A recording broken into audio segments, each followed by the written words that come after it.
सांसद साथीगण, विधायक मित्रगण, प्रशासनिक अधिकारीगण,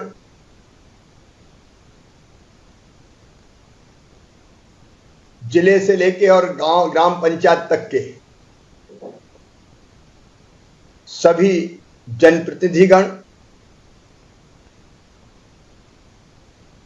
राजनीतिक दलों के कार्यकर्ता साथीगण, समाज सेवी स्वयंसेवी संस्थाओं के मित्रगण,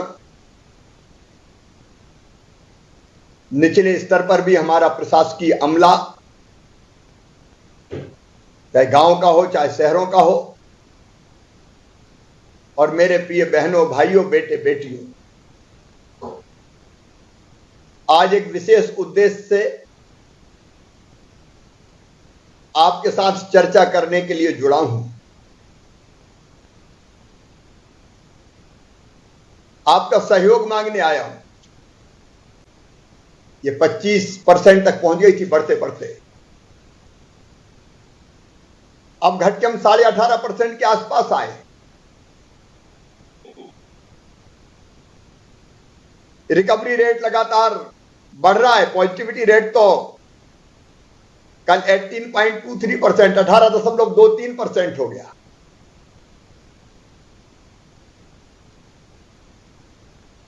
बढ़ते हुए केसों की, पॉजिटिव केसेस की संख्या थम गई है। 12,000 के आसपास केस हमारे यहां पॉजिटिव रोज आ रहे हैं, जबकि टेस्ट हम लगातार बढ़ाते जा रहे हैं। रिकवरी अगर हम देखें तो अब आज मैं देख रहा था 85.13% हो गई है। ये 30 अप्रैल को 82% थी। तो स्वस्थ होने की दर भी बढ़ रही है, और ये आपके सहयोग का परिणाम है।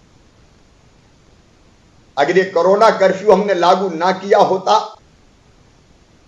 तो आप दूसरे प्रदेशों में देख रहे हैं एक दिन में 30,000, 40,000, 50,000, 60,000 केस रोज आ रहे हैं। मैं कोई तुलना नहीं कर रहा, वो भी हमारे अपने, हम सब भारत मां के लाल, भेदभाव का कहां सवाल। लेकिन आपके सहयोग के कारण एक हद तक हम लोग सफल हो पाए, लेकिन लंबा सफर अभी बाकी है।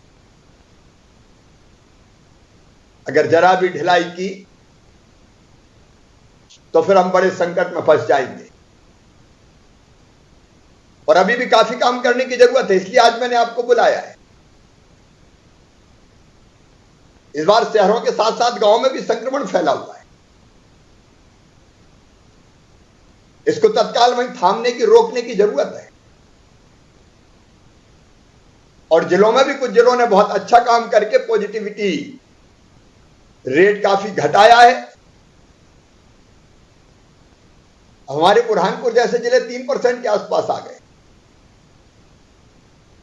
कई और जिलों ने भी अच्छा काम किया है, लेकिन कुछ जिले लगातार चिंता का विषय बने हुए हैं। मैं आज नाम से जिलों की चर्चा नहीं करूंगा, मैं अलग अलग आपके साथ बैठता हूं। उन शहरों में भी अब रोकना पड़ेगा हमको। जिन जिलों में पॉजिटिविटी रेट ज्यादा है, अभी तक पॉजिटिव केसेस की संख्या बढ़ रही है, और गांव में जहां है संक्रमण, वहीं अगर हमने नहीं रोका तो कल भयानक स्थिति पैदा हो जाएगी। और इसलिए एकमात्र उपाय है, मैं फिर आपसे निवेदन कर रहा हूं, प्रदेशवासियों से निवेदन कर रहा हूं, कोरोना का मारने का, कंट्रोल करने का एकमात्र उपाय संक्रमण की चेन तोड़ दो। इसलिए आज मैं आपसे आह्वान कर रहा हूं,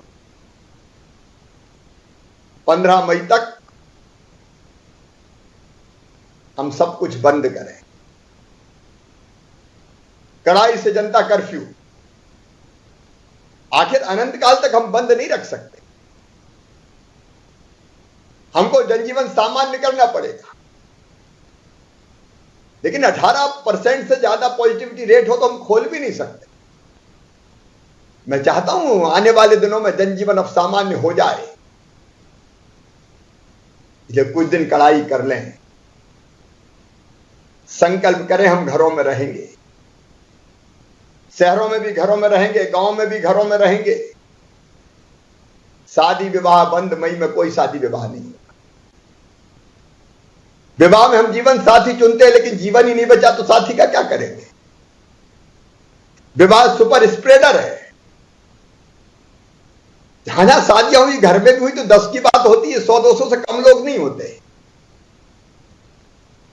और बाद में आधे से ज्यादा लोग पॉजिटिव निकलते हैं। कि ऐसी शादी जो अपने जीवन को संकट में डाल दें, अपनों को संकट में डाल दें, क्या ऐसी शादी करने का कोई औचित्य है। मैं जनप्रतिनिधि साथियों से आग्रह करना चाहूंगा, वो आम सहमति बनाए, अब मई में कोई शादी नहीं होगी, जून में मुहूर्त तो फिर कर लेंगे, और जो शादियां होंगी वर्चुअल में भी जुड़ के बधाई दे दूंगा। लेकिन अभी हमको रोकना है ये संक्रमण।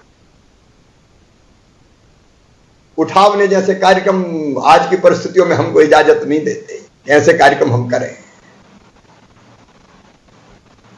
सावधानी जरूरी है, बाकी किसी तरह के कार्यक्रमों का तो सवाल ही पैदा नहीं होता। अलग अलग जिला अपनी परिस्थितियों पर विचार करके और कैसे भीड़ कम की जा सकती है, इस पर स्थानीय स्तर पर फैसले लेना पड़ेगा हमको, अपनों के लिए, अपनी जनता के लिए। मैं तो कहता हूं कुछ दिन लोग नाराज होंगे, लेकिन बच जाएंगे तो माफी मांग के प्रसन्न कर लेंगे उनको। लेकिन रोज असमय काल कलवित होते हुए लोगों को देखना बहुत कठिन काम है भाई।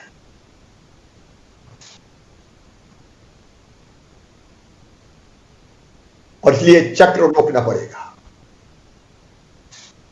मुझे 15 मई तक आपका सहयोग चाहिए। प्रशासन जुटे, जनप्रतिनिधि जुड़े,